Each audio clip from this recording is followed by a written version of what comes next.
Bom dia, irmãos, que a graça e paz do Senhor Jesus esteja com todos nós, amém? Nós estamos aqui nessa manhã para aprender mais o Senhor, para louvar o nome dEle, para engrandecer esse Deus que nos deu a vida, nos deu a oportunidade de estarmos louvando ao Senhor. Eu queria pedir para os irmãos, curvem sua cabeça aí na sua casa mesmo, para que a gente comece essa escola bíblica orando ao Senhor. Senhor, meu Deus e meu Pai, nós te agradecemos, ó Deus, por esse dia, te agradecemos, ó Pai, pela semana, ó Deus, que o Senhor tem nos conduzido, que o Senhor tem nos guiado, ó Pai. E Deus, obrigado, Pai, porque o Senhor tem nos sustentado, ó Deus. Obrigado, ó Deus, porque o Senhor que é o autor e consumador da nossa fé, Deus, e nada nos desanima, porque é o Senhor que nos abastece, ó Pai. Deus, obrigado, ó Deus, pelas suas obras, Deus, que são maravilhosas, ó Deus. Obrigado pelas suas obras na nossa vida. Obrigado, ó Deus, pelas suas obras, ó Deus, na igreja, Pai. Que mesmo, ó Deus, nós não estando juntos, ó Deus, em local físico, ó Pai, nós estamos juntos na mesma fé, Deus, porque a fé vem do Senhor. Nós somos gratos ao Senhor por isso. Conduz, ó Deus, essa escola bíblica. Conduz, ó Deus, o período de louvor, depois o período da aula mesmo. Que o Senhor possa nos ajudar. É o que eu te peço e te agradeço. Amém. Irmãos, eu peço que os irmãos abram a sua Bíblia no Salmo 111. Salmo, capítulo 111. Nós vamos ler o capítulo todo. Salmo 111. Vamos ler. Aleluia! De todo o coração renderei graças ao Senhor, na companhia dos justos e na assembleia. Grandes são as obras do Senhor, consideradas por todos os que nelas se comprazem. Em suas obras há glória e majestade, e a sua justiça permanece para sempre. Ele faz memoráveis as suas maravilhas. Benigno e misericordioso é o Senhor. Dá sustento aos que o temem. Lembra-se-á sempre da sua aliança, manifesta ao seu povo o poder das suas obras. Dando-lhe a herança das nações, as obras de suas mãos são verdade e justiça, fiéis todos os seus preceitos. Estáveis são eles para todo sempre, instituídos em fidelidade e retidão. Enviou ao seu povo a redenção, estabeleceu para sempre a sua aliança, santo e tremendo é o seu nome. O temor do Senhor é o princípio da sabedoria, revelam prudência todos os que o praticam, o seu louvor permanece para sempre. Amém? Nós vamos agora cantar, eu convido a todos vocês que cantem junto com a gente, louvem o nome do Senhor e nos ajudem a adorar a esse Deus. Amém?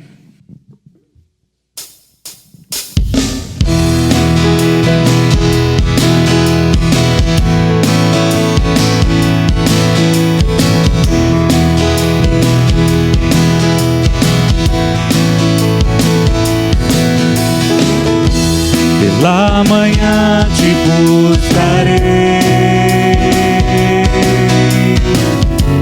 de madrugada eu me acercarei de ti. Minha alma te anela e tem sede de ver tua glória e o teu poder. Meu socorro vem de ti,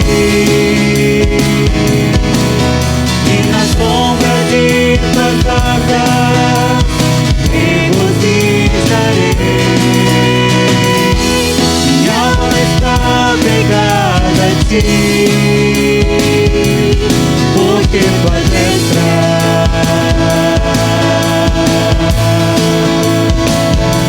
me tem sustentado. Pois tua destra tem sustentado.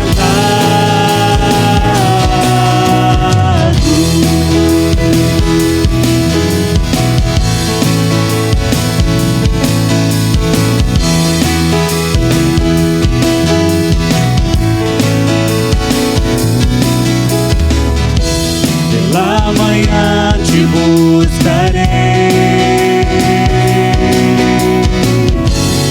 madrugada eu me acercarei de ti. Minha alma te anela e tem sede de ver tua glória e o teu poder. socorro vem de ti, e na sombra de tuas asas regozijarei. Minha alma está pegada a ti, porque tua destra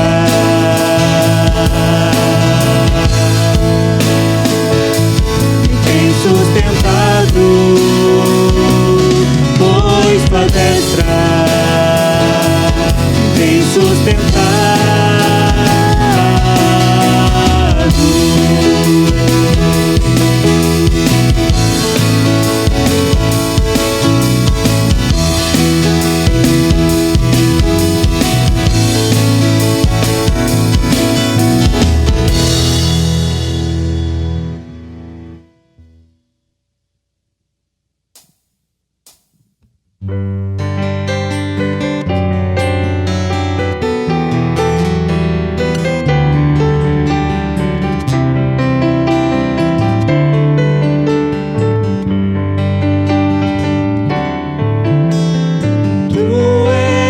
Soberano sobre a terra, sobre os céus, tu és Senhor absoluto. Tudo que existe acontece, tu sabes muito bem, tu és tremendo.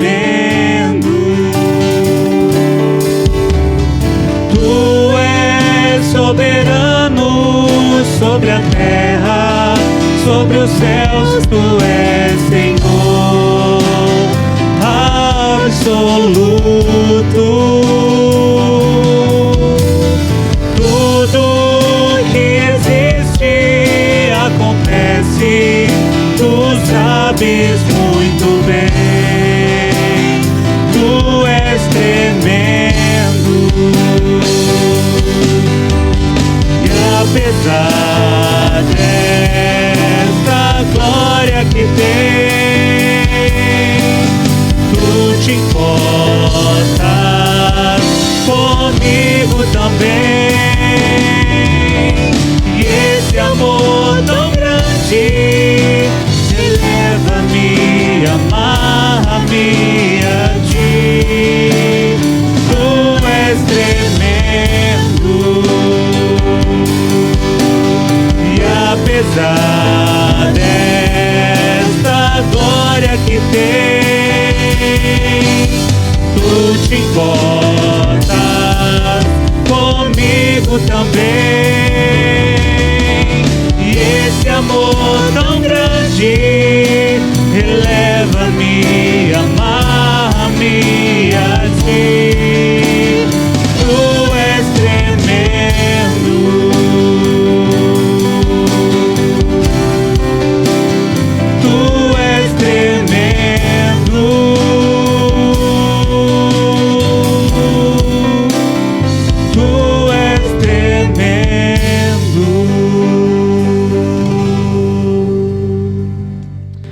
Obrigado, Deus, por essa oportunidade, ó Deus, de te louvar. Obrigado, Deus, porque o Senhor é um Deus tremendo, Deus. O Senhor é soberano sobre todas as coisas. E Deus, nós somos gratos, ó Deus, porque se não fosse assim, Deus, nós estaremos perdidos nos nossos delitos e nos nossos pecados, ó Deus. Porque nosso coração nos conduz sempre para o mal, Pai. Mas como o Senhor é soberano, ó Deus, o Senhor nos conduz, o Senhor nos ajuda, ó Deus, o Senhor nos direciona, ó Pai, ao Salvador, que é o Senhor Jesus. Obrigado, ó Deus, porque o Senhor mandou o seu Filho a essa terra, ó Deus, Ele morreu por nós, Deus, levou os nossos pecados sobre Ele, ó Deus. E hoje nós somos, Deus, justificados, ó Pai, pelo sangue de Jesus. Obrigado, ó Pai. Eu peço, ó Deus, que o Senhor abra o nosso entendimento, ó Deus, para que nós assistemos juntos a essa aula, ó Deus, e que a gente possa aprender, Pai, mais o Senhor. Ajuda-nos, Deus, conduzir, Pai, a nossa vida, Pai, nesse dia, nesse momento, ó Deus, tão difícil, ó Deus, tão diferente para todos nós, Pai. Nós não sabemos, ó Deus, o que fazer, Deus. Mas nós sabemos, ó Deus, que podemos confiar no Senhor. E isso nos acalma, Pai. Obrigado, Jesus. É o que eu te peço e te agradeço. Amém. Fique agora com a aula da Escola Bíblica Dominical. Deus abençoe a todos vocês e um ótimo domingo. Olá, estamos começando mais uma Escola Bíblica Dominical da Igreja Batista Parque Industrial. Bom, férias do pastor Clodoaldo, coube a mim, então, esta primeira EBD durante esse período de férias do nosso pastor. E como se trata de uma aula avulsa, ou seja, eu vou falar somente hoje, a minha intenção é abordar um tema em apenas uma aula. Mas eu não tive a menor dificuldade para pensar sobre qual assunto falar nesta ocasião, porque se trata de algo muito conhecido pelas pessoas. E quando eu digo pelas pessoas, eu estou dizendo todo mundo. Crentes, incrédulos, qualquer um. Hoje nós vamos estudar sobre confiança. Naturalmente será um estudo fundamentado nas Sagradas Escrituras, e não no entendimento social ou político. Mas isso não significa que estudar sobre confiança, aliás, estudar sobre qualquer outro assunto, qualquer outro tema pela visão bíblica, deixa de ser um assunto menos confiável. Por que eu digo isso? Eu digo isso porque hoje em dia a maioria dos estudiosos e sábios deste mundo tem a seguinte mentalidade. Eles dizem que o que é estudado na igreja deve ficar dentro das quatro paredes da igreja e não importa a quem está de fora. Esse é o pensamento. E o pior de tudo é que essa opinião já é vista até por muitos que estão na igreja. É errado. É errado porque nós temos muito a dizer sobre muitos assuntos, em especial aqueles assuntos que dizem respeito à vida pessoal e à vida em sociedade. Por quê? Porque a visão que nós temos não vem de nós. A visão que nós temos, ela vem de Deus.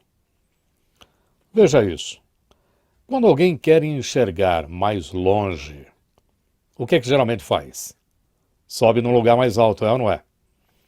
E quanto mais alto subir, melhor será seu entendimento das coisas. Então quem está, por exemplo, na rua, não enxerga nem a rua inteira. Quem está ali andando na calçada, nem mesmo a própria rua ele vê inteira. Mas conforme a gente vai subindo em altura, nós conseguimos ver como é não só a rua, mas nós vemos a nossa vizinhança. Aí você vai subindo mais, um prédio alto, dá para enxergar o bairro, e dependendo do prédio e da altura que se chega, você pode enxergar até mesmo a cidade inteira. É ou não é verdade? Então, a gente não pode se esquecer que a nossa visão é uma visão espiritual. Ela vem de Deus. E um dos nomes de Deus qual é? Altíssimo. Do Altíssimo vem nosso conhecimento e o nosso entendimento das coisas. Ou pelo menos deveria ser, não é? Portanto, ao falarmos de confiança pela perspectiva bíblica, nós estamos falando do melhor que alguém poderia conseguir sobre esse tema. Porque estamos falando de uma perspectiva a mais alta que se possa imaginar, a do Altíssimo. A perspectiva de Deus, portanto, aquilo que nos é revelado pela Sagrada Escritura. Dito isso, vamos então ao nosso assunto. Confiança é uma daquelas palavras que não saem da moda. Você pensa que isso é uma coisa de hoje em dia? Que nada. Fala-se de confiança o tempo todo e em todos os segmentos da vida. As coisas são assim por quê? Ora, porque a confiança, ela está, ou pelo menos deveria estar, na base de todas as relações humanas. Todas elas. Isto significa que a confiança deve ser encontrada entre os mais básicos até os mais complexos relacionamentos da vida. E o que vemos quando lá está, ou pelo menos deveria estar, a confiança nas mais diversas relações que existem na família, por exemplo, entre marido e mulher, entre pais e filhos, entre irmãos. Não é isso? Tem que ter confiança entre esses. A confiança, ela tem de ser encontrada também nas muitas interações que existem na sociedade. Não tem como fazer dos pequenos negócios, as pequenas transações, aquelas mais simples, até aquilo que existe na economia, na grande economia em geral, se não houver confiança. E claro, não se pode imaginar a ausência de confiança também no Estado. E quando eu falo Estado aqui, eu me refiro à política. Isso é assim porque não pode existir política sem o apoio da maioria. E esse apoio vem de onde? Da confiança que existe. Como se vê, a confiança ela é fundamental para se viver nesse mundo. Mas se a confiança é tão importante, tão essencial para que as pessoas possam viver em coletivo, viver em sociedade, em comunidade, juntas umas com as outras, por que então nós ouvimos falar o tempo todo? Eu, pelo menos, ouço isso o tempo todo. Eu leio, eu assisto, vejo vídeos, o tempo todo se falando que nós estamos vivendo uma crise de... É isso mesmo, uma crise de confiança. Por que é isso? E olha, isso é sério. É sério porque, segundo se fala por toda a parte, a tal crise de confiança, ela não existe só em um setor ou em outro. Não, o que se ouve falar é que essa tal crise de confiança ela está presente em toda a parte, em tudo quanto é lugar. Família, na sociedade civil, na política, na educação, em tudo. Só se fala em crise de confiança. Muitos até dizem que a crise de confiança é a desculpa para tantos problemas como a falência dos casamentos e o aumento de divórcios. Será que é? Alguns dizem também que essa crise de confiança é desculpa para as ameaças de quebra da economia. E tem gente que adora assustar o povo falando sobre isso o tempo todo. E também por causa da crise de confiança, a gente ouve falar da grande frustração e também da insatisfação com os políticos de um modo geral. Agora, eu acho muito estranho, não sei se você pensa do mesmo jeito, a gente sabe que a confiança é uma coisa importantíssima para todas as coisas funcionarem, não é mesmo? Mas nós não vivemos num mundo de confiança. A gente vive num mundo de quê? A gente vive. Está todo mundo vivendo aqui nesse mundo. Entende que confiança é uma coisa importantíssima, mas não vê confiança. Aliás, ouve falar de crise de confiança. Então nós estamos vivendo num mundo do quê? De desconfiança. E a desconfiança, ela nada mais é do que a negação da confiança. Se fosse feita uma pergunta, o que é confiança? Na verdade, muita gente não conseguiria dizer o que é. Não porque, essa pergunta é difícil, eu não sei responder esse tipo de pergunta, eu não tenho preparo para dar esse tipo de resposta. Não é por causa disso, não. As pessoas não conseguiriam definir o que é esta palavra porque elas não vivem a confiança. Porque é mais fácil nesse mundo dizer o que é desconfiança do que o significado de confiança. Por causa do quê? Da falta de experiência, de vida. Como é que alguém vai falar de alguma coisa se nunca experimentou aquilo, só ouviu falar, não tem certeza da existência? Mas o que se ouve falar é de desconfiança. Então as pessoas teriam mais facilidade, dada a sua experiência de vida na desconfiança, de definirem o que é desconfiança e não confiança. Agora as coisas se complicam ainda mais, meu irmão, minha irmã, quando nós paramos para pensar. E aí nós entendemos que confiança não é só mais uma palavra que a gente aprende quando é criança, e aí, fica lá, fica aí no passado. Ah, eu aprendi. Aí eu lembro, minha mãe falou isso, meu pai, um professor, alguém na igreja falou quando eu era criança, e eu aprendi o que é confiança, mas ficou lá no passado. Não. Confiança não é desse tipo de conhecimento que a gente aprende e fica lá. Confiança tem de andar com a gente todos os dias de nossa vida. Só que a gente nem vê e nem pratica a confiança, porque a gente só vê e só pratica a desconfiança. Não parece loucura o que eu vou dizer, mas olha só. A gente fala e acredita que a confiança é extremamente necessária, mas a gente nem acredita que a confiança exista. Como é que pode ser um negócio desse? Não parece uma loucura? Que mundo é esse em que vivemos? Alguém pode dizer que mundo é esse? Será que alguém pode nos explicar tudo isso? Essa falta de coerência? Essa loucura? Será que existe alguém que pode explicar isso para a gente? Claro que pode. Claro que existe. A Bíblia, ela fala muito sobre tudo isso que foi citado aqui, até esse momento. Aliás, já se diz que nós podemos traçar, assim, vários roteiros na Bíblia.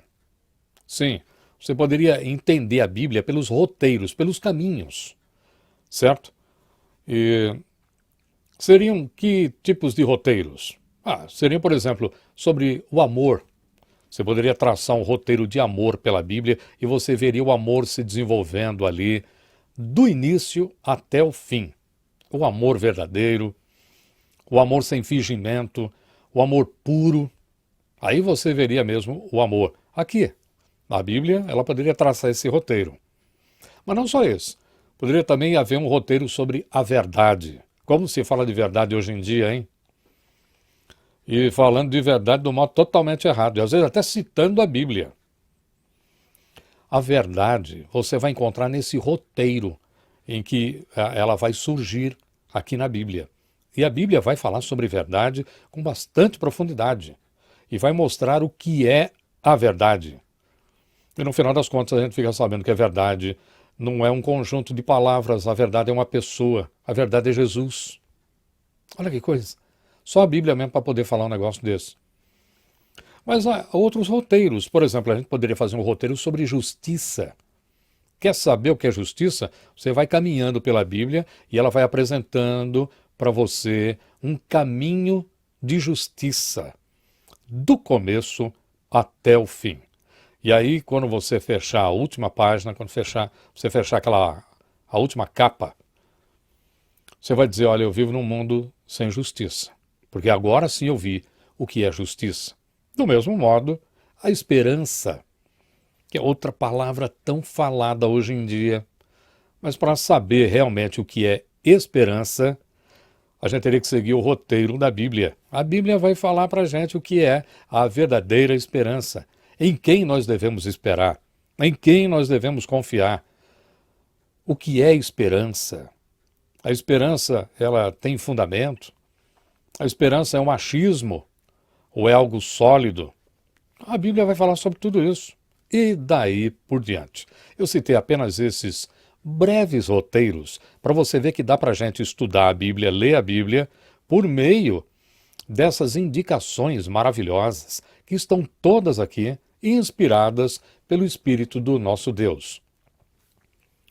Mas nós poderíamos incluir aí também o roteiro da confiança, que incluiria o quê dentro desse roteiro?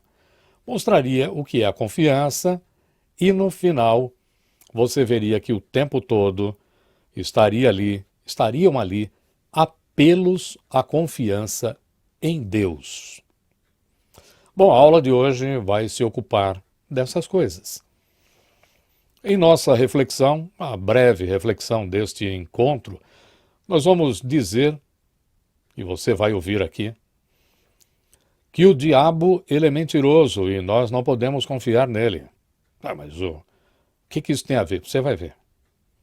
Outra coisa, que Adão e Eva, eles caíram em tentação. Por isso, eles não devem ser imitados. Não são modelos para nós, já que erraram por desconfiar do Senhor. E que Deus, sim, Ele é totalmente digno de confiança. E no final da aula, nós veremos alguns resultados de se confiar em Deus.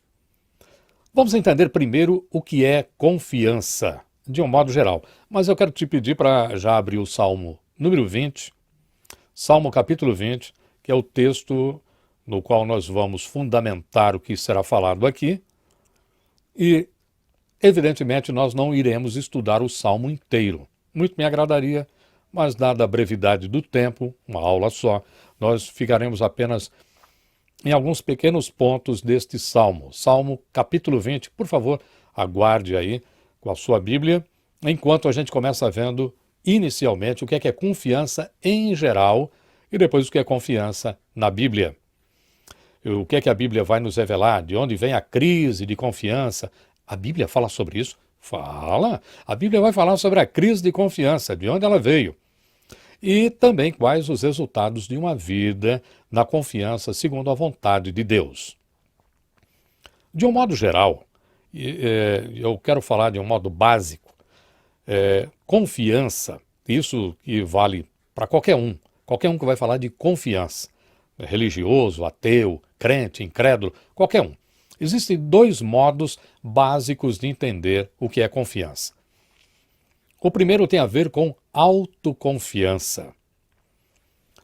Essa definição, quando se fala de autoconfiança, está se referindo à confiança na capacidade de alguém, de si mesmo, executar um determinado padrão, executar uma determinada...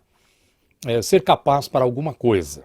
Quando alguém, ele mesmo, ela mesma, é capaz. Então, quando se fala de autoconfiança, está falando disso daí. Essa é a primeira definição de confiança que tem. A segunda é crença na capacidade de outras pessoas. Esta definição agora, ela se concentra em como você espera que os outros se comportem de maneira confiável ou competente. Então, o que é que nós temos aqui? A primeira definição, quando fala de autoconfiança, tem a ver com quem? Tem a ver com a própria pessoa. E com o quê? Com as habilidades, as experiências que todos nós temos para desempenhar certas atividades. Isso é o que acontece quando nós vamos, por exemplo, procurar emprego. E aí logo nós dizemos, quando nos perguntam, o que você sabe fazer? Aí nós dizemos que fazemos isso ou fazemos aquilo. Nós somos especialistas em alguma coisa, somos peritos naquele assunto. Em outras palavras, o que estamos dizendo é que nós confiamos em nós mesmos para executar certas tarefas. É isso que significa autoconfiança. Eu confio em mim para fazer certas coisas. E eu espero que você confie em mim também, porque se você me contratar, você vai se dar bem. Porque eu sei fazer esse negócio. Sei muito bem. E se vacilar, eu sei fazer melhor do que qualquer um. Eu confio em mim. É o que significa autoconfiança. Isso é ruim? Não. Isso não é ruim. Claro que não. Alguém pergunta para você, você diz que sabe fazer. Tem que falar a verdade. Mas tem de ter limites. Por quê? Porque quando a gente começa a achar que é demais em tudo, só porque faz bem uma coisa ou talvez outra, porque geralmente a gente faz bem uma coisa só. Quando faz bem, é só uma coisa. Aí, mas tem alguém que às vezes consegue se superar, faz bem uma coisa e faz bem outra. Mas só porque faz bem uma coisa ou outra, já começa a achar que é bom em tudo, aí está o perigo, meu irmão, minha irmã, de podermos cair no pecado da egolatria. Você sabe o que é egolatria? É a adoração de si ou a si próprio. Esse é o problema da autoconfiança quando ela não tem limites. Agora, em relação à segunda definição de confiança, diferente da primeira, tem a ver não mais comigo, mas agora a definição tem a ver com outra pessoa. Agora, eu começo a acreditar que outro é o competente para executar algumas coisas, que ou eu admiro ou me trarão benefícios, aquelas coisas que aquele outro pode fazer. É o caso, por exemplo, dos filhos, que acreditam que seus pais são pessoas boas, são pessoas íntegras, são pessoas que apresentam um caráter positivo e são pessoas que podem cuidar deles. Esperar isso, acreditar nisso, é confiar em outros. Isso é bom? É bom. É muito bom. Mas também tem limites. Porque quando a gente começa a ver alguma pessoa demais em tudo, só porque vai bem em uma ou outra situação da vida, nós poderemos cair no pecado, não da egolatria, mas nós poderemos cair no pecado da idolatria, que é fazer de alguém ou alguma coisa um ídolo. Isso é um problema grave. Mas aí vem aquela pergunta, né? De onde é que veio todo esse desequilíbrio, essa desproporção, essa falta de harmonia em relação à confiança? Por que as coisas são desse jeito? Por que a gente não encontra o ponto de equilíbrio? O que deu errado?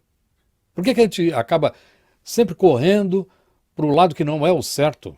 Sempre tem esse perigo. Bom, tudo é uma questão de começo. Nós devemos ir até o princípio de todas as coisas. A confiança, meu irmão, minha irmã, ela nasce não nos nossos dias. A confiança, ela não foi uma invenção de algum pensador, de alguém inteligente, de alguém que criou uma sociedade. Não, nada disso. A confiança, ela nasce nos tempos do Éden. Sim, lá no Éden nasce a confiança. A Bíblia nos diz que Deus fez o homem e a mulher. Depois de criá-los, Deus os abençoou. E Deus também tinha com esse casal um relacionamento maravilhoso. Os 3 primeiros capítulos de Gênesis vão nos falar sobre essas coisas. Agora, especificamente, Gênesis capítulo 3, versículo 8, nos é dito que o Senhor andava no jardim. Está lá escrito isso. Por que será que está escrito isso, hein? O que significa? Andar aqui não significa que Deus estava passeando. Ele fez um lugar bonito, agradável, e ele estava querendo agora passear por ali. Não, não é nada disso não. Isso aí é linguagem bíblica. Esse é o modo da Bíblia dizer que o Senhor, naquele lugar, e por causa do tempo do verbo que é usado ali, o Senhor ele tinha um hábito diário. Ele andava. Não está escrito assim que ele andou. Esse andava traduz a ideia de uma ação contínua, um hábito. E que hábito era esse? Era só de andar? Não. O hábito é o da comunhão que o Senhor tinha com aquele casal.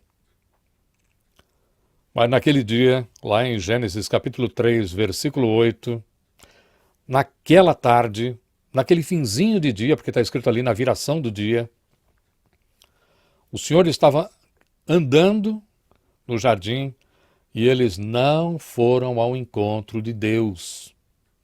Eles não se aproximaram do Criador naquela ocasião, que chamava por eles, mas eles se esconderam de Deus. Foi isso que eles fizeram. Deus já sabia o que tinha acontecido. O Senhor já sabia. Mas ele estava ali, no hábito dele. Os outros não. O Senhor estava ali, buscando comunhão, relacionamento. Mas o casal não. Agora veja, enquanto nossos primeiros pais, Adão e Eva, viveram em estreito relacionamento com o Senhor, enquanto isso aconteceu, a confiança ela foi exercida de modo natural. Foi o único tempo em que confiança era uma coisa natural entre pessoas. Por que eu digo isso? Porque ali ninguém precisava dizer o seguinte: ei, confia em mim. Não, ninguém precisava falar isso. Isso era assim porque todos eram confiáveis. Todo mundo. Adão confiava em Eva, Eva confiava em Adão, Adão e Eva confiavam em Deus, e assim por diante. Mas então, Satanás entrou com a arma, e que arma, hein? É a arma que separa até aqueles que se amam. Que arma é essa? A desconfiança.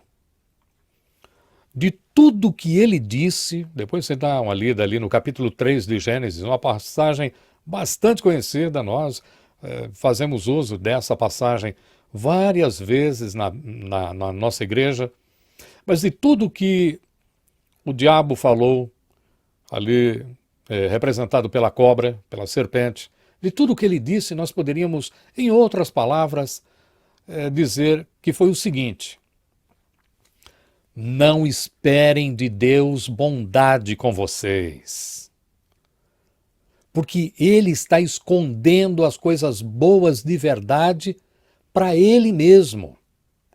Deus não quer que vocês partilhem do melhor.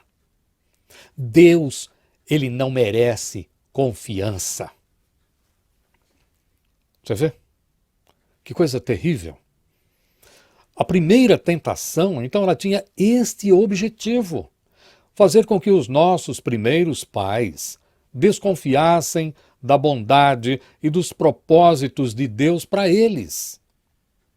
Foi esse o motivo, foi ali onde o diabo chegou naquelas pessoas. Agora me diz o seguinte, eu não sei quanto a você, mas eu vivo escutando essa tentação. Cadê agora? Ele não disse que te ama? Aí, você foi confiar nele? Olha o que deu. Quantas vezes não desconfiamos da bondade de Deus em nossas vidas, hein, amados? Infelizmente, nossos primeiros pais caíram nesta armadilha. Mas não ficou aí, não. Depois disso, porque o pecado, o mal, ele se alastra. Não existe mal que fica parado num só lugar. Isso não existe. O mal é como fogo em palha. Não existe uma palha que pega fogo e não passa para outra. Por isso, essa desconfiança em relação ao... Essa desconfiança foi passada para o Senhor. Depois disso, ela foi passada também um para o outro, porque eles passaram a desconfiar também de cada um. Isto é assim por causa de um fato que você não pode esquecer. Cada vez que nós pecamos contra o Senhor, e a gente peca é contra o Senhor, nós acabamos por atingir também o próximo, aqueles que estão ao nosso lado.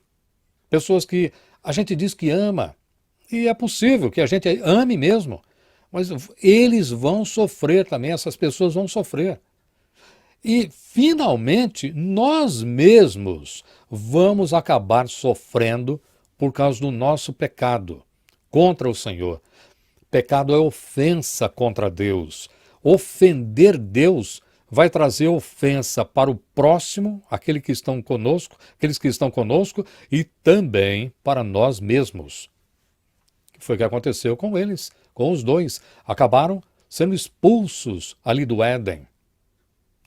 E aí o resto é história, e todos nós conhecemos. História de sofrimento e de muita desconfiança.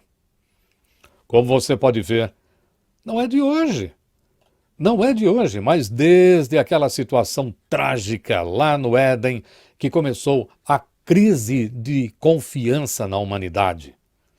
Crise de confiança tem lugar e data marcada.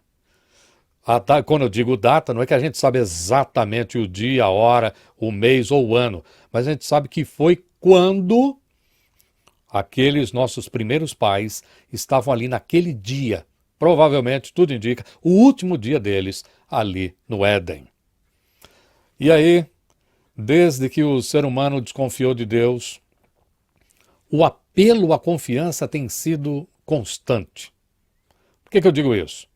Porque todo mundo quer a confiança dos outros para si mesmo. É ou não é verdade? Quem é que não quer que os outros confiem em si? E a gente faz de tudo, a gente se desdobra. Mas, e qual é qual é a resposta a isso? A resposta é que a gente acaba confiando pouco nos outros. Queremos que confiem na gente, mas a gente confia muito pouco, quase nada ou nada nos outros.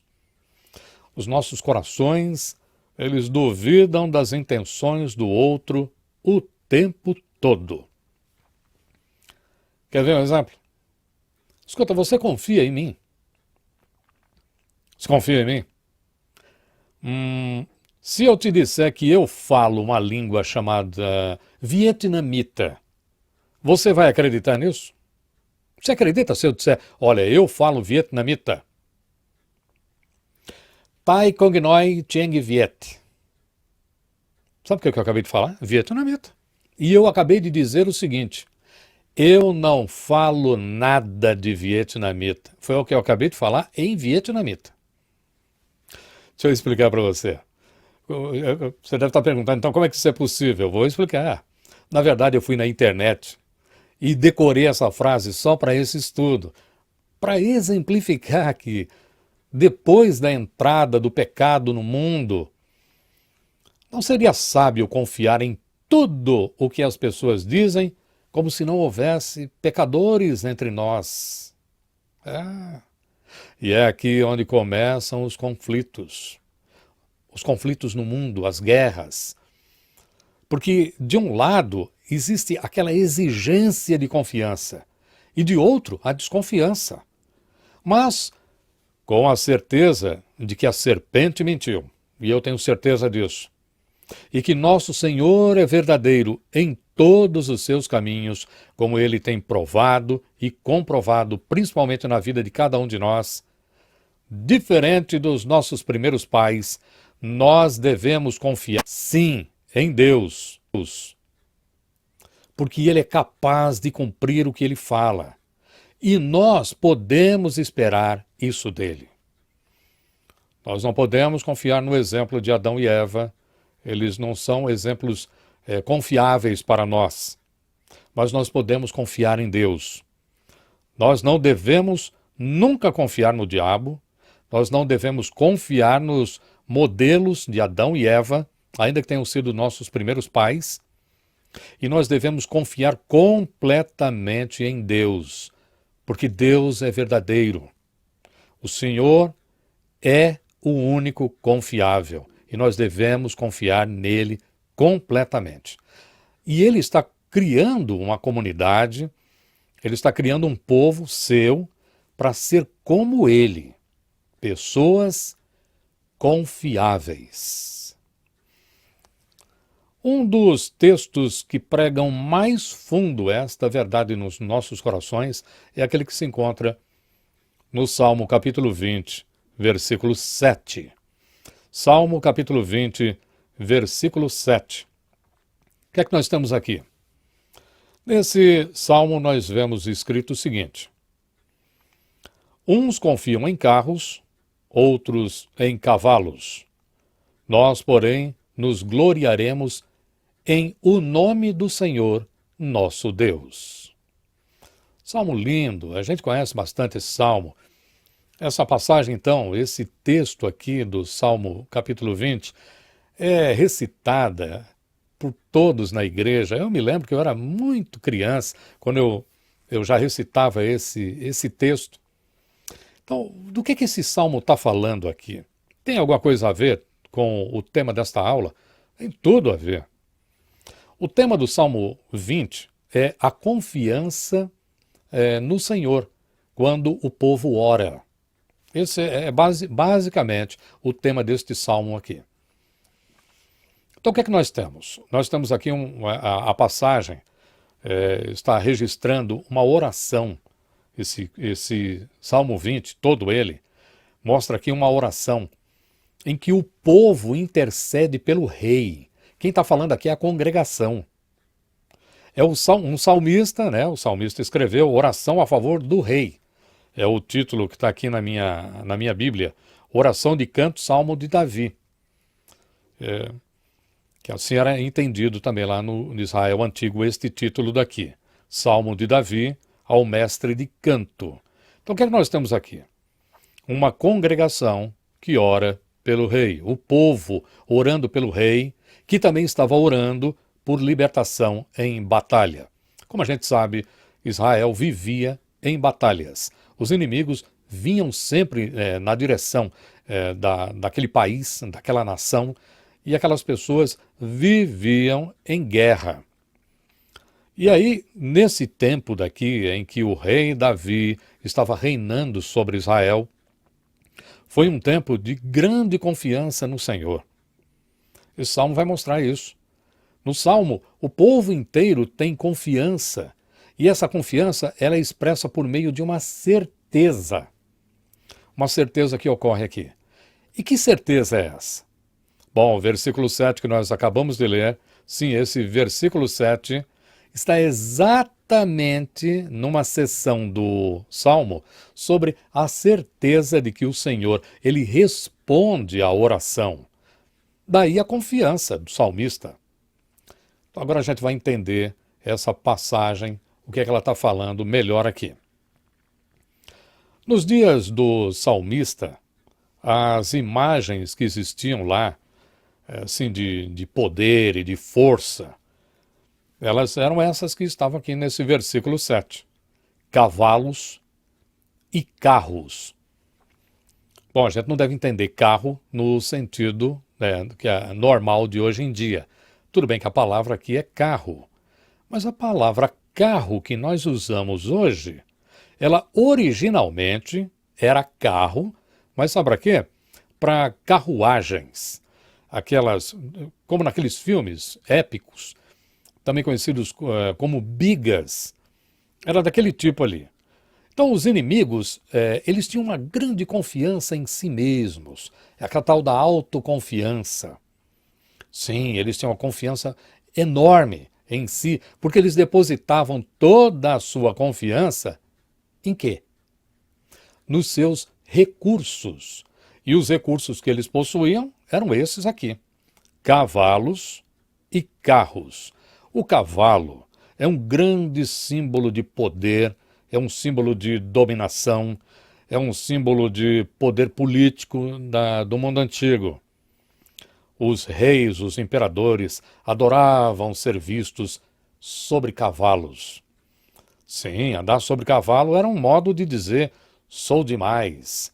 Olha como eu sou forte, como eu tenho poder. Então, cavalos e carros, as carruagens, apresentavam essa imagem de poder, de dominação que existia naqueles dias.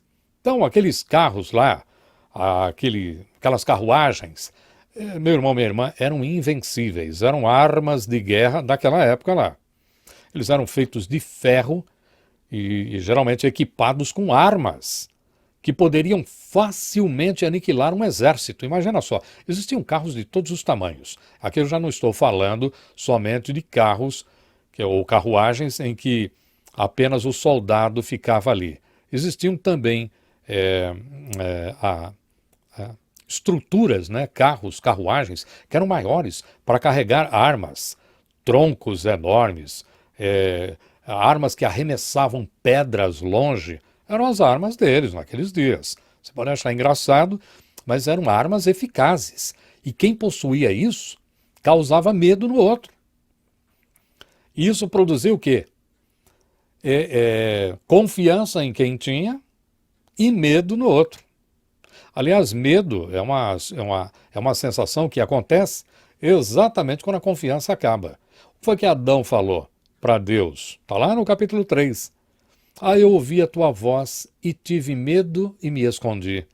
Por que ele teve medo? Porque acabou a confiança em Deus. A mesma coisa, aqui nesse caso, essas armas aqui produziam confiança no inimigo.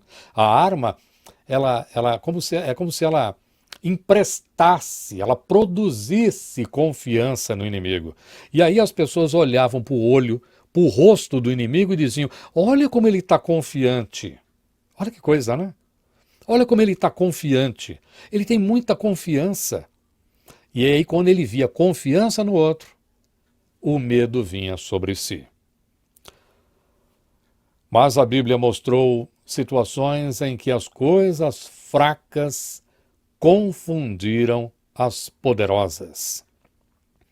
Em uma dessas ocasiões, Davi, ele derrotou Hadadezer.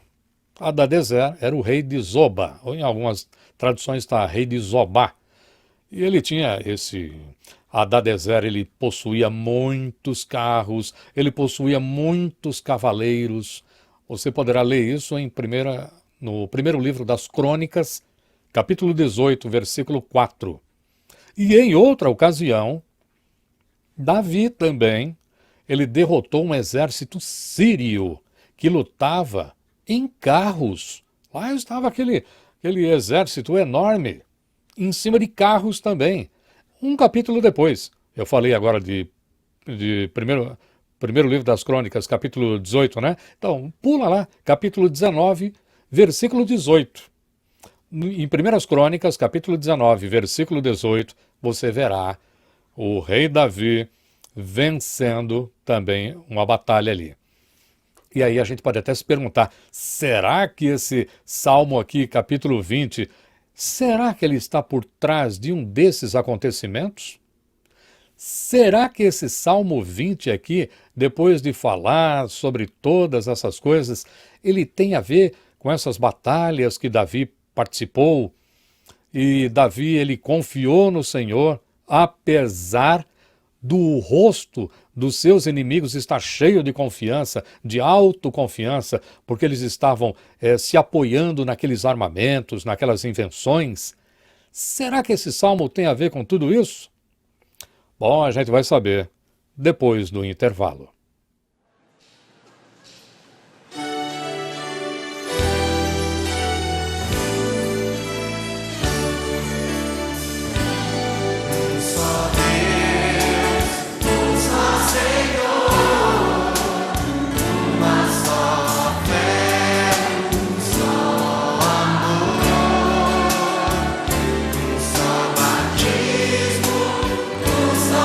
Espírito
o Senhor e muito digno de louvor. Na cidade do nosso Deus, seu santo monte, a alegria de toda a terra.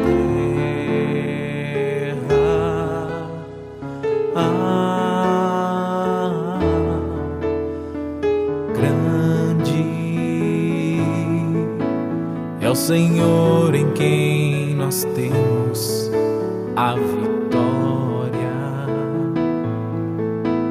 e que nos ajuda contra o inimigo.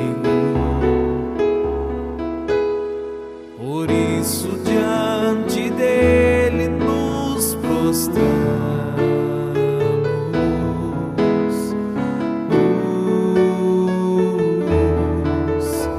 queremos o teu nome engrandecer e agradecer-te por sua obra em nossas vidas. Confiamos em teu infinito amor, pois só tu és o Deus eterno sobre toda a terra e céu. And Lord, we want to lift your name on high. And Lord, we want to thank you for the works you've done in our lives. Confiamos em teu infinito amor, pois só tu és o Deus eterno sobre toda a terra e céu. Pois só tu és o Deus eterno sobre toda a terra e céu.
Trocas o meu fardo por seu jugo leve e levas de mim toda a inquietação. Levo o meu cansaço e toda a minha ira, me cobres com teu santo manto de mansidão. Trocas o meu fardo por seu jugo leve e levas de mim toda a inquietação.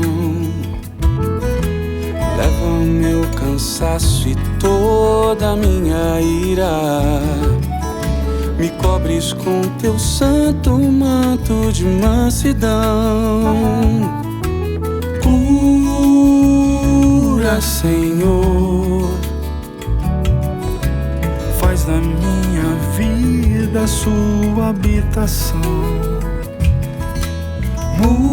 Muda, Senhor,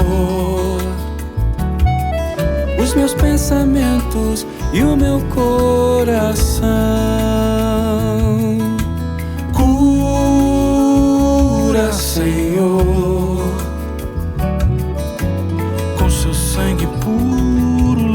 lavas meu coração.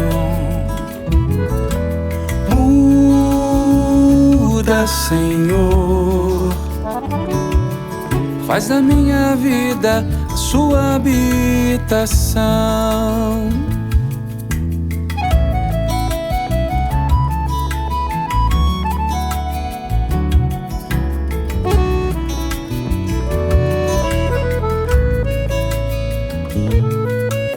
Trocas o meu fardo por seu jugo leve e levas de mim toda a inquietação. Levo o meu cansaço e toda a minha ira, me cobres com teu santo manto de mansidão. Cura, Senhor, faz da minha vida sua habitação. Muda, Senhor, os meus pensamentos e o meu coração. Cura, Senhor, com seu sangue puro lavas meu coração. Muda, Senhor, faz da minha vida a sua habitação. Faz da minha vida a sua habitação.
Aula, aula.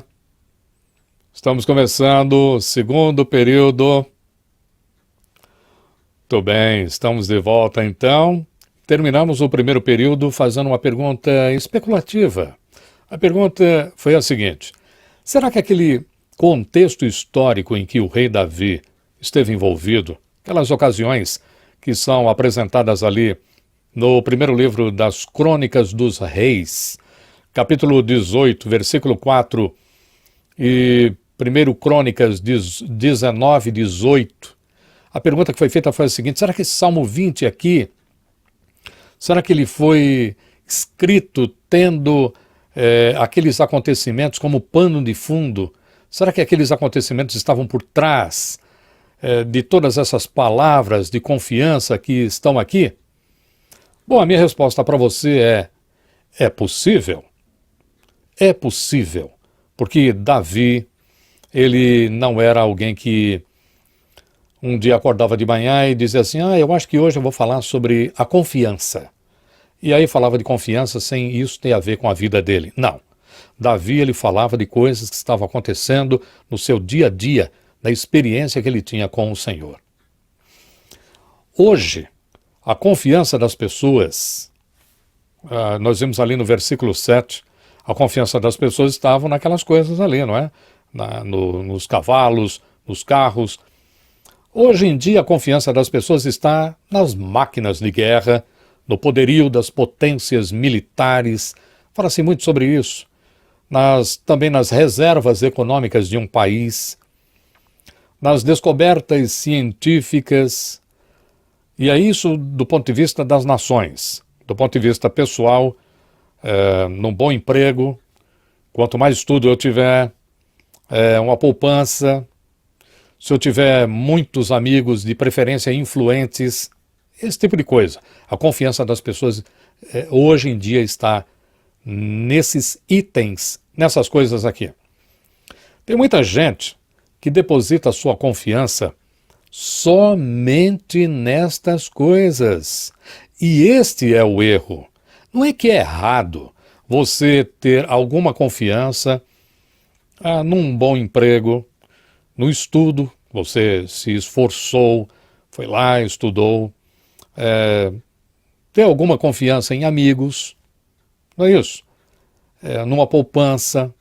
Mas quando você deposita, quando você lança toda a tua esperança, toda a tua confiança, toda a tua fé somente nestas coisas e não sobra mais nada, não tem mais nada à direita nem à esquerda, é só ali no centro, aquilo ali, mais nada, este é o erro. E nós podemos ampliar esta imagem de armas e poder, que a gente vem falando aqui, e dizer que a exagerada confiança em qualquer recurso humano, em qualquer método, em qualquer invenção humana, é algo que acaba e vai acabar em frustração, meu irmão, minha irmã. Sabe por quê? Porque sempre haverá um recurso, sempre haverá um outro método, sempre haverá uma outra arma mais nova, mais moderna, que vai superar aquela antiga, aquela anterior, e que seja maior, que seja mais eficaz do que a outra. Por isso, é este o motivo. Confiar em coisas que podem ser descartadas, porque vai aparecer uma coisa melhor, só vai trazer desilusão, só vai trazer desgosto com a vida. Isso é para tudo. Veja, no caso aqui bíblico, enquanto Israel confiou no nome do Senhor em suas batalhas, a nação foi vitoriosa. Mas quando, em descrença, eles multiplicaram cavalos e se envolveram com alianças as mais esquisitas, em tratados os mais estranhos. Eles faziam altos tratados com nações para que fossem protegidos, para obterem segurança. Sempre que Israel fez isso, acabou abandonando o Senhor. Deixou Deus para trás, como o único em que deveriam ter a fé, que produziria aquela confiança que salva. Isso aí nada pode fazer por nós, só Deus pode salvar. Cada vez que Israel fez isso, eles acabaram se envolvendo com deuses das outras nações e finalmente caíram nas mãos dos inimigos. Sempre foi assim. Se você pode ler os profetas, de um modo geral, vai mostrar isso aí. Mas Isaías vai mostrar essa situação em cores vivas. O Israel chega a fazer tratado com o Egito. E Deus fala, não faça isso. O Egito é como uma cana podre. Ou seja, é como uma bengala podre. Você está querendo se apoiar numa bengala que vai quebrar. E você vai cair, mas não adiantou. Eles continuaram desse jeito e acabaram nas mãos dos inimigos. Agiram como nossos primeiros pais, Adão e Eva. Adão e Eva não são confiáveis, eles não são modelos para nós. Cada vez que a gente desconfia do Senhor, que a gente não crê na capacidade do Senhor de nos orientar, de nos guardar, de nos livrar, a gente está agindo como Adão e Eva. Mas e nós? Nós, o chamado povo de Deus que está vivendo hoje em dia, nesses dias aqui no século 21. Nós vamos seguir Adão, Eva e o Israel que não confiou em Deus? É isso? Às vezes acontece isso. Às vezes a gente acaba seguindo esses aí. Mas não.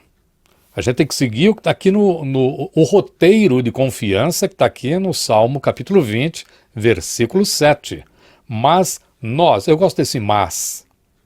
Esse mas aqui é uma virada que está acontecendo. Eles confiam em carros e cavalos.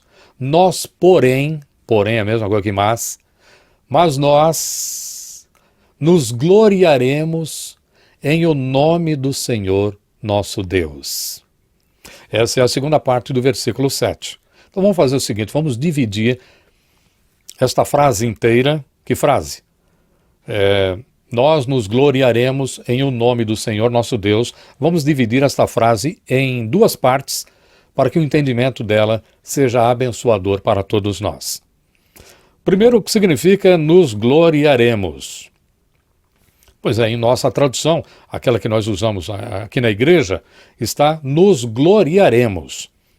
Mas a ideia, aqui quando fala nos gloriaremos, é uma palavra que não é usada no dia a dia, a ideia aqui é de nós seremos confiantes.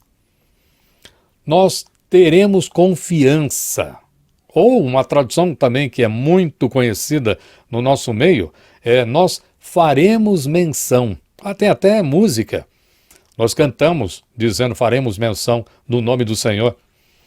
Tudo isso aí tem o sentido do seguinte, se a gente fosse falar em nossas palavras aqui. É como se Davi estivesse dizendo, olha aqui, ó. Se vocês vão dizer que tem esses enormes recursos humanos aí, se vocês vão dizer que tem todo esse poderio ao lado aí de vocês, se vocês dizem que vão confiar em todas essas coisas e o rosto de vocês, o semblante de vocês está passando para mim essa confiança que vocês dizem ter, eu vou deixar bem claro, eu vou afirmar, eu vou deixar bem claro aqui para vocês que a minha confiança não está em nenhum recurso humano. A minha confiança está no nome do Senhor. É o que Davi está dizendo. Esta é a mensagem desse versículo aqui. Agora, a segunda metade, nós vimos aqui, essa primeira metade, quando disse, nos gloriaremos. A segunda metade do nosso texto vai dizer o nome do Senhor. Nos gloriaremos, nós vamos confiar, nós vamos ter confiança. E agora o que significa o nome do Senhor? O nome do Senhor significa o nome do Senhor. Não, tem um sentido mais específico. Por que eu digo isso? Porque os primeiros leitores desse salmo, aqueles que estavam lá em Israel, eles entenderam direitinho o que o salmista falou. Mas e nós? O que significa dizer, quando a gente fala o nome do Senhor? Significa apenas a palavra Senhor? Só porque eu disse Senhor, eu estou confiando nesse som Senhor? Não, não é isso. Não é isso. Vamos explicar. Hebraico é a língua do Antigo Testamento. O Antigo Testamento todinho foi escrito em hebraico, em algumas pequenas porções está também em aramaico. Mas isso aqui, o Salmo está escrito em hebraico. Essa expressão, nos gloriaremos, ou seja, seremos confiantes, faremos menção. Quando ele fala isso, tem a ver com um verbo, tem a ver com uma palavra nessa língua aqui. E que palavra é essa? A palavra é lembrar. Lembrar. Nós faremos menção. Então eu vou confiar. Eu terei confiança em quê? Eu vou lembrar. Este salmo, como já foi dito, ele é de Davi e cantado aqui pelo povo que confia em Deus. Mas o que é que isso tem a ver? Veja, ali no versículo 3, é o que eu peço para você dar uma olhada. No versículo 3, nós lemos o seguinte: lembre-se de todas as tuas ofertas de manjares e aceite os teus holocaustos. Parece um versículo que, para nós, faz pouco sentido. Mas a palavra que abre o versículo 3 é lembre-se. A palavra lembrar aqui, nesse versículo 3, ela foi usada pela congregação que está cantando o salmo, para trazer a oferta de Davi à memória de Deus. Que Deus se lembre das ofertas que você fez, Davi. Então eles estão dizendo aqui para que Deus se lembrasse de Davi. É isso que eles estão falando quando dizem: lembre-se de todas as tuas ofertas de manjares. Quem é esse lembre-se? Está falando de quem? De Deus. Que Deus se lembre de todas as tuas ofertas de manjares e aceite os teus holocaustos. Então que Deus se lembre da tua adoração. É isso que a congregação está cantando. Que Deus se lembre do teu louvor a Ele. Que Deus se lembre da tua dedicação a Ele. Então, se antes era para Deus se lembrar de Davi, como está aqui no versículo 3, agora o salmista, no versículo 7, ele garante que tanto ele quanto os seus irmãos crentes ali daquela comunidade, eles têm Deus em suas mentes. Eles é que se lembram de Deus continuamente. Por quê? Porque Deus é o alvo da fé deles. Então, quando eles dizem aqui, nós faremos menção, significa nós vamos nos lembrar de ti. Nós vamos, tudo que o Senhor tem feito por nós virá à nossa mente. A nossa confiança está em ti por causa do nosso passado, da nossa vida, da experiência que nós temos contigo. Então o verbo, neste verso aqui, no versículo 7, tem o significado de guardar uma coisa na memória. E aí, você parar e pensar naquilo, você lembrar daquilo. E o que significa lembrar algo que aconteceu? Significa meditar, ponderar. São duas palavras muito usadas, ponderar, meditar, sobre algo, sobre alguma coisa importante. E aquilo, no caso aqui de Deus, quando eles meditavam nas coisas que Deus já havia feito na vida deles, na vida da nação, na história da nação, aquilo fazia brotar um confiante louvor naquelas pessoas. Em outras palavras, enquanto o salmista, ele estava orando, pedindo ajuda, porque ia ter uma guerra, estavam em guerra e ele tinha que ir para a batalha. Então ele estava pedindo ajuda, e quando ele saía em confiança para a batalha, ele fazia assim com confiança cada vez maior. E de onde é que vinha essa confiança? Essa confiança vinha exatamente dessa meditação. Quando ele parava para lembrar, quando ele dizia, olha, eu quero fazer menção nesse momento, eu quero chamar a minha memória, eu quero fazer recordação entre vocês aqui daquilo que Deus tem feito na nossa vida. O que Deus tem feito na vida da nação, o que Deus tem feito na vida de cada um de vocês. Você é testemunha da ação de Deus na tua vida. Não existe testemunha melhor de Deus na tua vida do que você mesmo. É isso que significa. Então é desse meditar, desse ponderar, do fato dele guardar na sua memória o nome do Senhor. Mas aí, o que significa guardar na memória o nome do Senhor? Isto quer dizer quem é Deus. Isso mesmo. Quem é Deus? Olha, nós não sabemos como é Deus. Se alguém dissesse assim para mim, dá para você fazer um esboço, imagina, se eu fosse um pintor assim excelente, um daqueles pintores renascentistas, né, que pintavam, que era eu acho que era mais bonito, eu acredito, que uma fotografia. Uma coisa assim esplendorosa. Não é isso? Imagina se eu fosse um daqueles pintores, com aquele talento, e alguém chegasse para mim e dissesse, pinta Deus aí que eu quero ver como é que é Deus. Eu não sei como é que é Deus. Eu não saberia. Porque nós não sabemos como é Deus. Como é Deus na sua essência. Nós não sabemos como é. Por quê? Por que a gente não sabe? A gente não sabe porque o Senhor é santo e nós somos pecadores. Eu não poderia, como pecador, jamais ver a Deus diretamente. Eu não olharia para Deus diretamente e continuaria inteiro, vivo, de modo algum.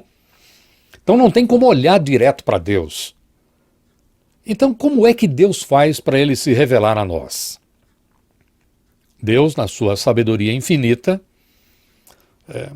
entende que o modo dele se revelar a nós, ele sendo santo e nós pecadores, para que nós não fôssemos fulminados, e também, não só por causa disso, mas também porque a nossa mente absolutamente limitada, perto do infinito que é Deus, jamais entenderia Deus. Também isso. A gente veria e não entenderia o que estava vendo, se pudesse ver. Então, como é que Deus fez para se revelar a nós? Deus se revela a nós pelos seus atributos. O apóstolo Paulo vai falar isso em Romanos capítulo 1, ele descreve, e não tenho tempo de falar sobre isso, mas leia lá, a partir do versículo 18 até o 32, você vê que Deus ele se revela pelos seus atributos divinos. E o que são atributos? O que são atributos? Às vezes a gente fala muito isso dentro da igreja, e se pede para definir, não sabe. Não é porque você está numa escola, não é por causa disso. Não é porque alguém está pedindo para você dizer a resposta certinha, não é para isso. É para que você, tendo a compreensão exata, precisa daquilo que você está falando, você possa ser abençoado. Ninguém quer um relógio que atrasa. Se eu te der um relógio que não é preciso, você não aceita. Então devemos ter em mente essas palavras de modo preciso para que a gente seja orientado de modo correto. Então, quando a gente fala de atributos divinos, a gente está falando das qualidades, aquilo que mostra quem é Deus para nós, por meio dos atos divinos de Deus. Por exemplo, a bondade de Deus. A gente sabe que Deus é bom, mas como é que eu sei que Deus é bom? Eu já pude ver a bondade em Deus diretamente? Não. A gente vê a bondade de Deus onde? Nos atos de Deus nas nossas vidas. Então, as qualidades de Deus são reveladas em atos divinos, na experiência que nós temos com Ele, ou então na história da revelação de Deus. No caso aqui de Davi, Davi ele foi para a batalha confiando em quê? No poder. Isso é um atributo. Na fidelidade, outro atributo. No amor leal. Na justiça de Deus. Só para citar aqui alguns atributos.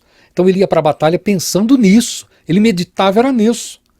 Então Davi, o que Davi sabia? Davi sabia tudo sobre as habilidades e perfeições do Senhor, que é a nossa segunda definição lá de confiança. É quando você vê que o outro tem habilidades e ele pode fazer algumas coisas de modo muito capaz, de modo muito hábil. É o caso do Senhor, e Davi sabia disso. Davi sabia sobre essas habilidades. Davi sabia sobre as perfeições, que é um outro nome que se dá também para os atributos de Deus. Os judeus gostam muito de falar perfeições. Então as perfeições do Senhor, os atributos dele, Davi conhecia isso. Por quê? Porque ele compreendia as ações passadas do Senhor com seu povo, bem como as ricas experiências que ele mesmo, Davi, havia tido em sua própria vida. Então, quando Davi ele se deparava com um obstáculo angustiante, o que ele fazia? Ele orava. E por que ele orava? Porque ele confiava em Deus. E cada vez que ele confiava no Senhor, aquilo gerava mais confiança nele. Davi era um crente maduro, que conhecia o Senhor e tinha muitas experiências espirituais com ele. Davi ele passava muito tempo orando, meditando sobre os atributos gloriosos, aqueles atributos incomparáveis de Deus, que ele sabia que eram verdadeiros. Sabe, fazer teologia é uma coisa muito boa, eu gosto muito. Mas existe um problema na teologia que nós vivemos hoje em dia, é que as pessoas, elas falam coisas muito boas, falam coisas assim muito interessantes sobre muitas coisas que têm a ver com a Bíblia, com a igreja, com a vida religiosa e até mesmo sobre Deus. Mas são coisas que são muito racionais, que tem a ver apenas com a lógica.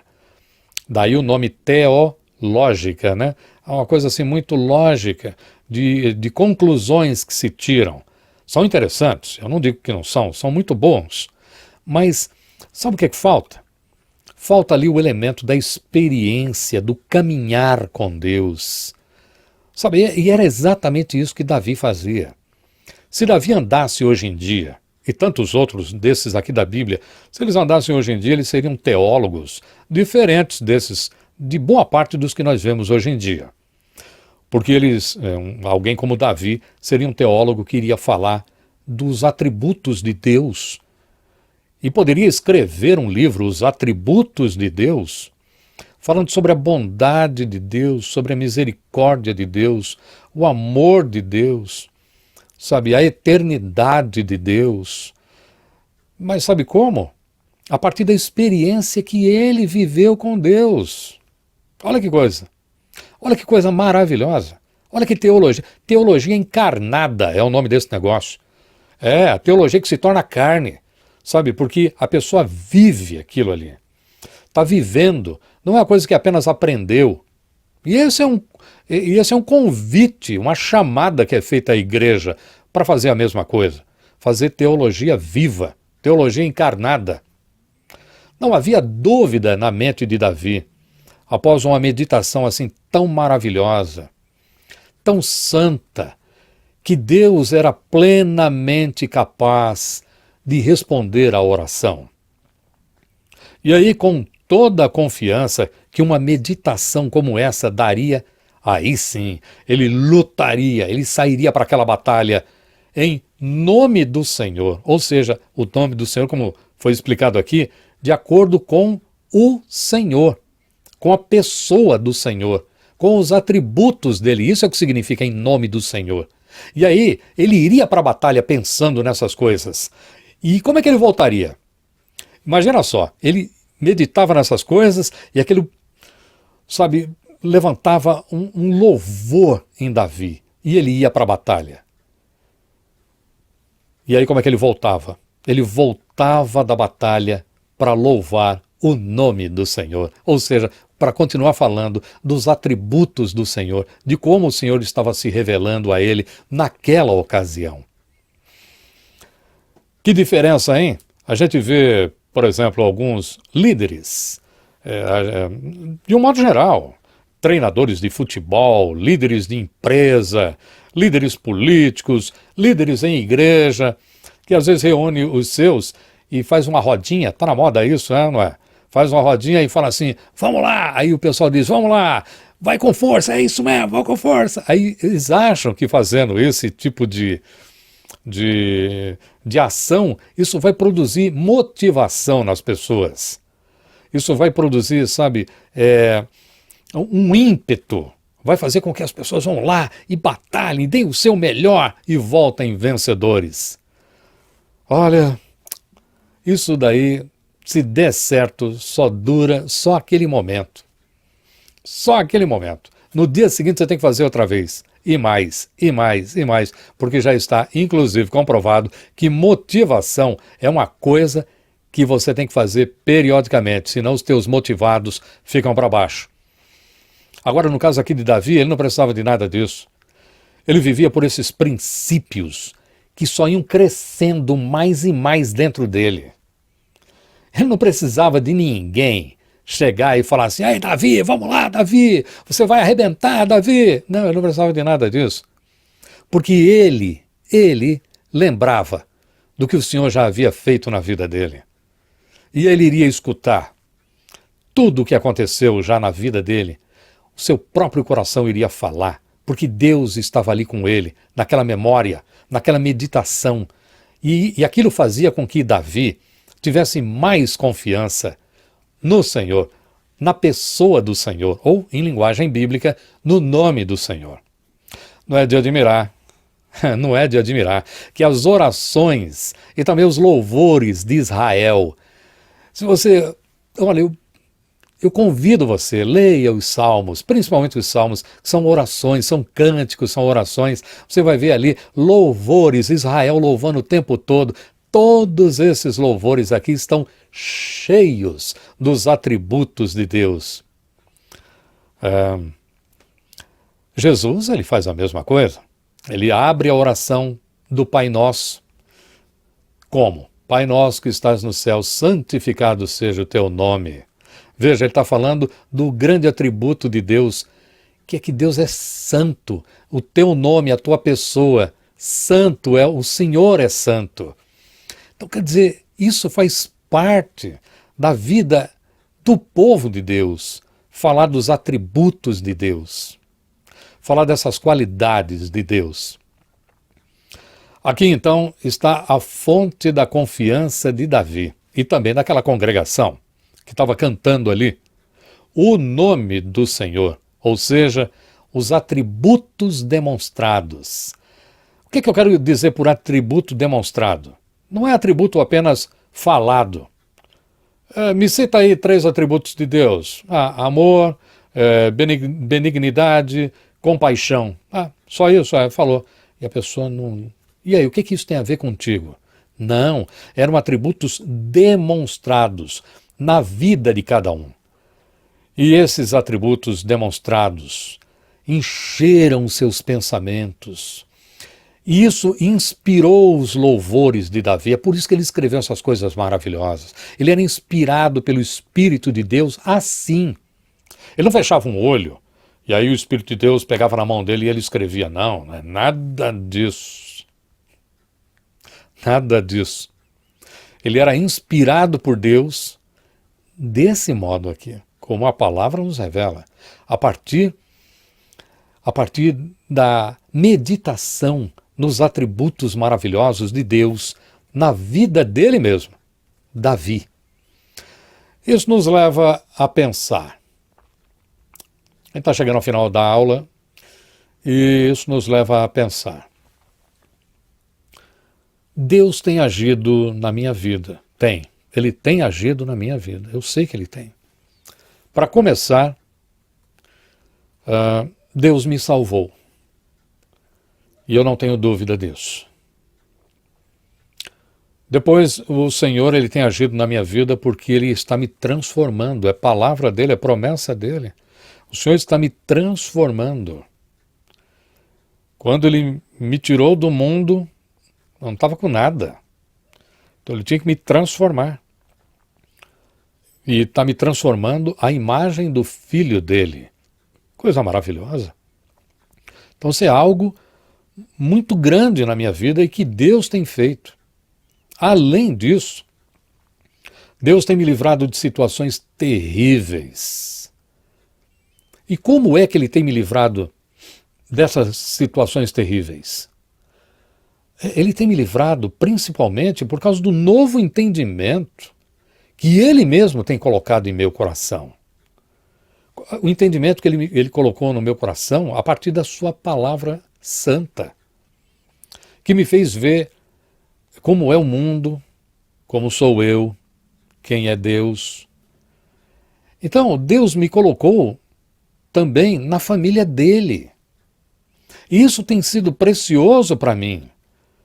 Isso tem sido motivo de livração, de livramento na minha vida, de muitas coisas. Mas eu tenho parado, será que eu tenho parado para pensar nessas coisas que Deus fez e tem feito por mim? Será que eu tenho parado? Eu tenho pensado muito nisso.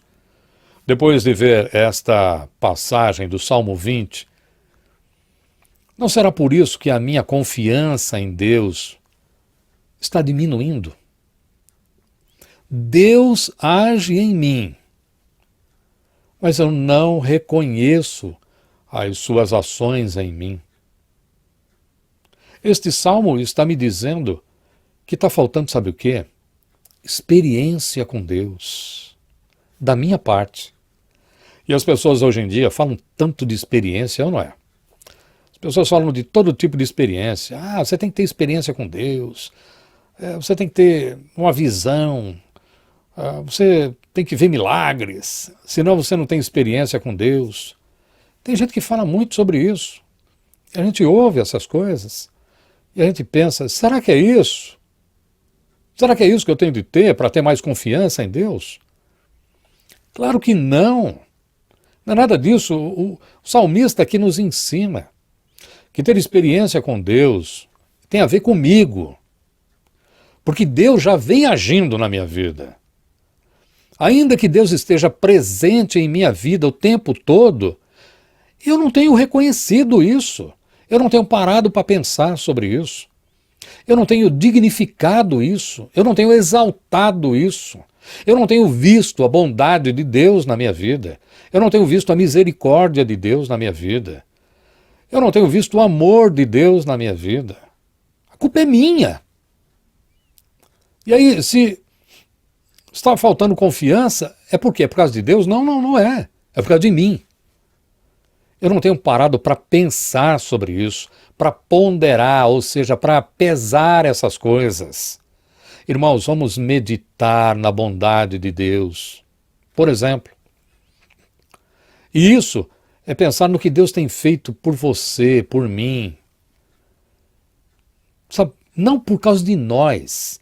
Não é porque eu sou bonzinho, porque eu sou fiel, não que eu não tenha de ser. Eu tenho de me esforçar por ser. Tenho sim, eu tenho. Porque os santos, eles devem agir desse modo. Mas Deus é bom comigo. Não é por causa disso. Deus é bom comigo porque Ele é bom. Porque é um atributo dele, é uma qualidade dele. Não porque eu sou.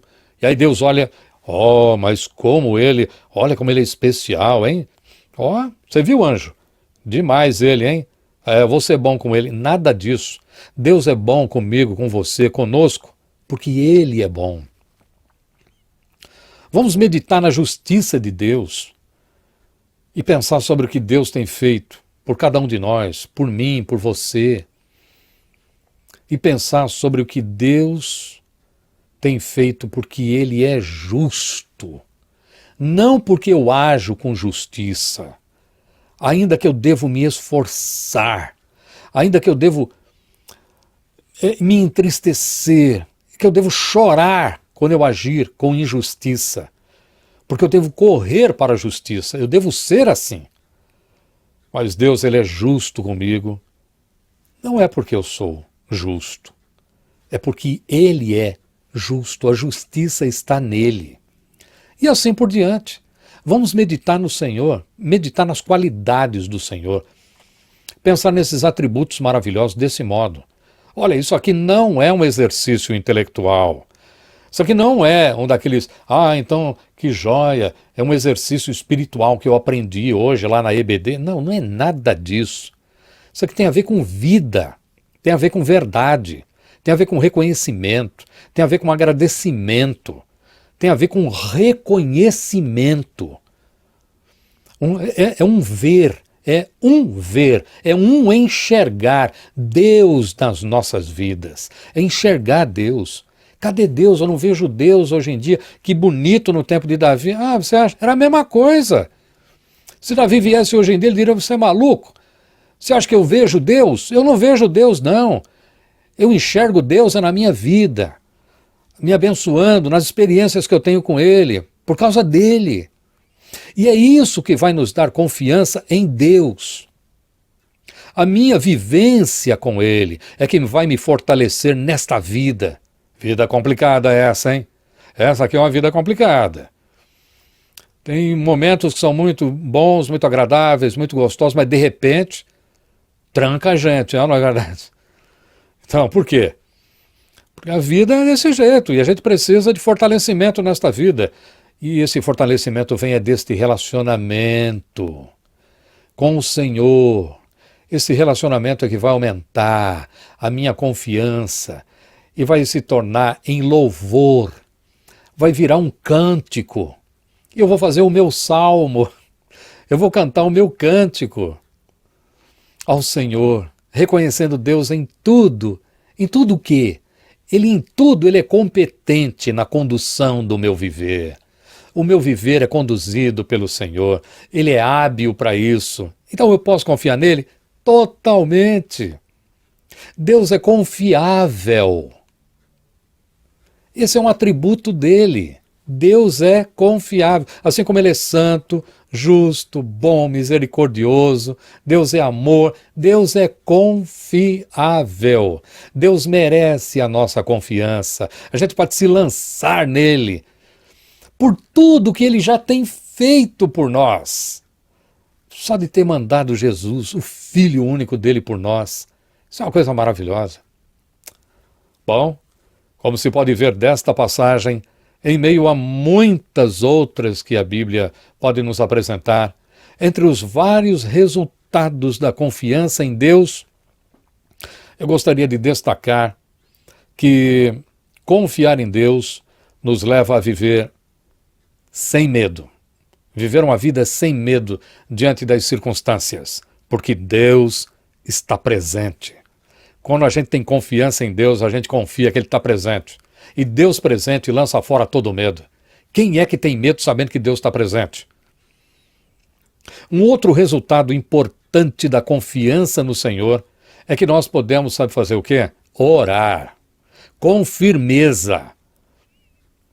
O que significa orar com firmeza? Aquelas palavras bonitas, aquelas palavras grandiloquentes, sapientíssimas, nada disso. Não é nada disso. É aquela oração que você sabe que Deus escuta. Você sabe que Ele escuta. Então você fala com Deus. É essa a oração. Quando a gente confia, quando a gente tem confiança em Deus, um dos resultados é que a gente sabe que Deus escuta. A gente fala e Ele escuta.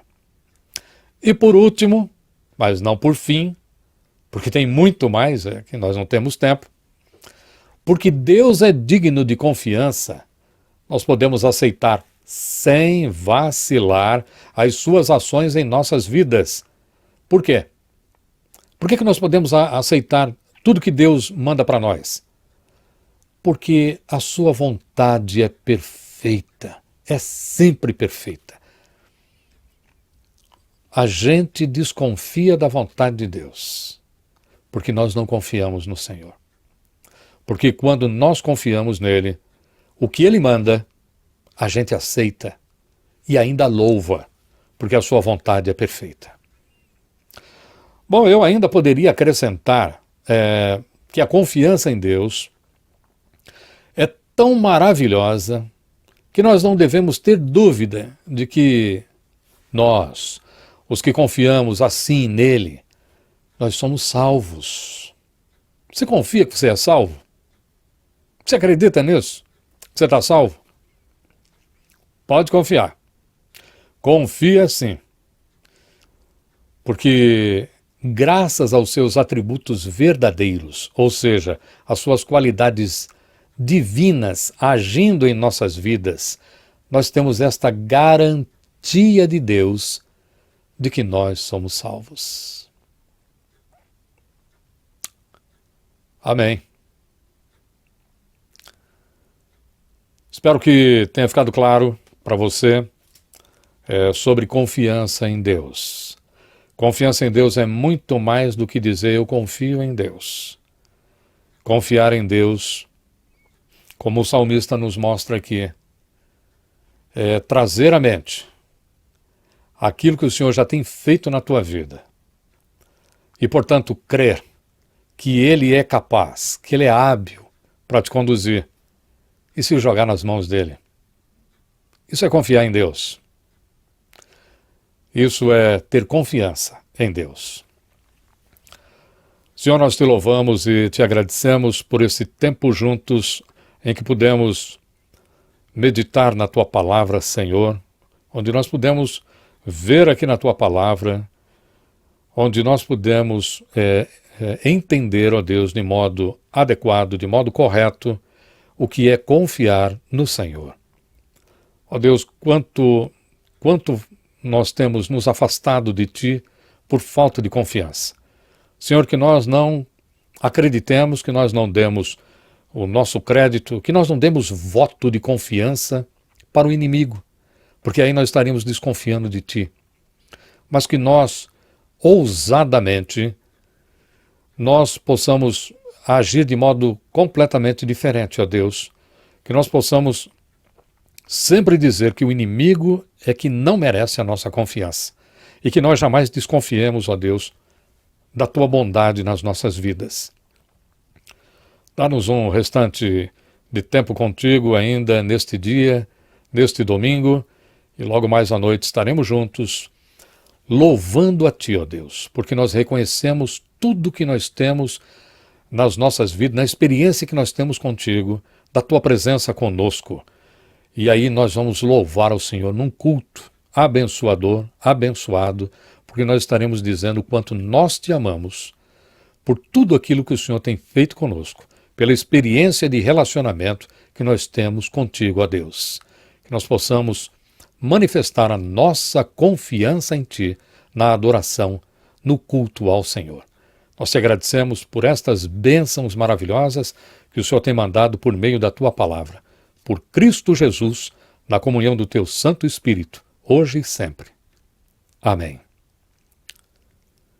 Tudo de bom e até o nosso próximo encontro.